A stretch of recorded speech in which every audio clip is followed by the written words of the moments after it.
காஞ்சிபுரத்தில் பிரபல சோழர் மெட்ரிக் மேல்நிலைப் பள்ளியில் 79வது சுதந்திர தினம் கொண்டாடப்பட்டது. பள்ளி தாளாளர், தேசிய கல்வியாளர் முனைவர் தோ. சஞ்சீவி ஜெயராம் அவர்களை பள்ளி முதல்வர் மற்றும் குழந்தைகள் சுதந்திர போராட்ட தியாகிகள் வேடமணிந்து மிகுந்த உற்சாகத்துடன் வரவேற்றார்கள். பள்ளியின் தாளாளர் அவர்கள் தேசிய கொடியை ஏற்றி மரியாதையை செலுத்தினர். அதனைத் தொடர்ந்து பள்ளி முதல்வர் திரு தயாளன் வரவேற்புரையாற்றினார். பள்ளியின் மூத்த தமிழ் ஆசிரியர் திரு மணி அவர்கள் சுதந்திர தின உரையுடன் மாணவர்களின் கடமைகள் பற்றி சிறப்புரையும், திரு ஜீவரத்தினம் ஆங்கில பயிற்சி ஆசிரியர் அவர்கள் சுதந்திர தின உரையாற்றினார். மாணவர்களால் நாட்டுப்பற்றை ஊட்டும் கலாச்சார நிகழ்ச்சிகள், தற்போதைய சூழ்நிலையில் நாட்டின் ஒற்றுமை மற்றும் முன்னேற்ற மாணவர்களின் கடமைகள் பற்றிய நிகழ்ச்சிகள் நிகழ்த்தப்பட்டன.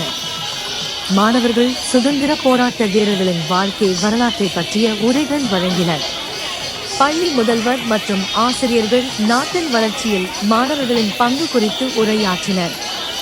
அனைவருக்கும் இனிப்புகள் வழங்கி நிகழ்ச்சி நிறைவு பெற்றது.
விட்டீர்கள்.